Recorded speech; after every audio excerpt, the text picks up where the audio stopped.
As always, don't forget to check the video description down below for the best prices on parts and tools we used in today's project. Today, we have, I believe it's a 2007 BMW X3.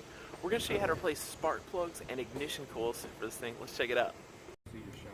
First thing we're going to want to do is go ahead and remove this engine cover. We have a 5mm Allen socket here. I already took that one out. And then back here we've got a 10mm.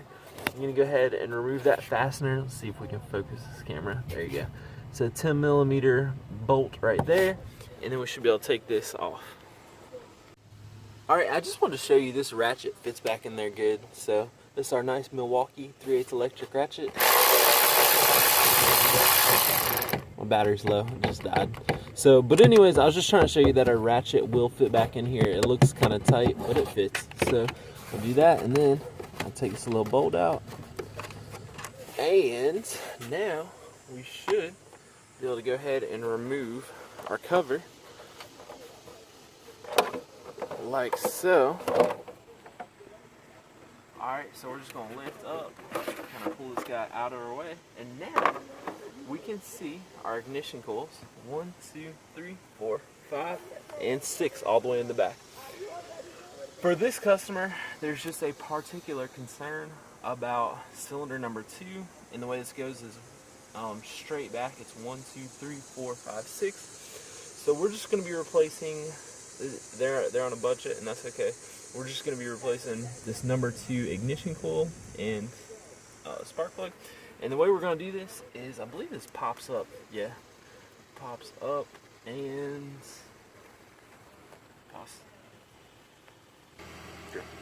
Alright, so this thing just pops up, it snaps up, and then you're just going to grab a hold of this plug, pops out like so, and then you're going to reach around with your fingers, kind of grab and pull. So this thing is not bolted in. It's kind of interesting.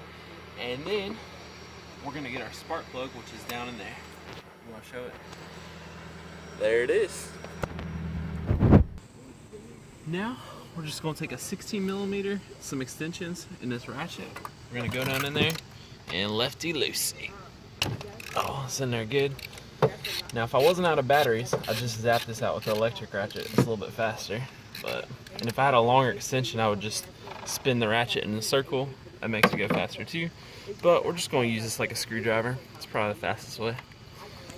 And then once we get it out, we're going to use our handy dandy magnet to pull it out. If you have an actual spark plug socket, there's a rubber boot inside the socket and it'll just pull it out. But who needs that when you got a magnet? So just go ahead and drop them down in there. Ta-da! And how do we feel about this? That looks pretty marginal, pretty used. So we'll go ahead, we'll put a new spark plug in. And to put the new spark plug in, you're just going to drop it back in there. You're going to spin it, tighten it, and just snug it down. You don't want to strip the threads going back in. Another thing that's not a bad idea is take some anti-seize, just kind of rub it on there. And that also help for years and years down the road. When it comes out, it'll come out easier, so that's good. But just snug it back on, put all your stuff back on just like you saw. Just take it off, and that's it, y'all. So pretty simple. Thanks for watching.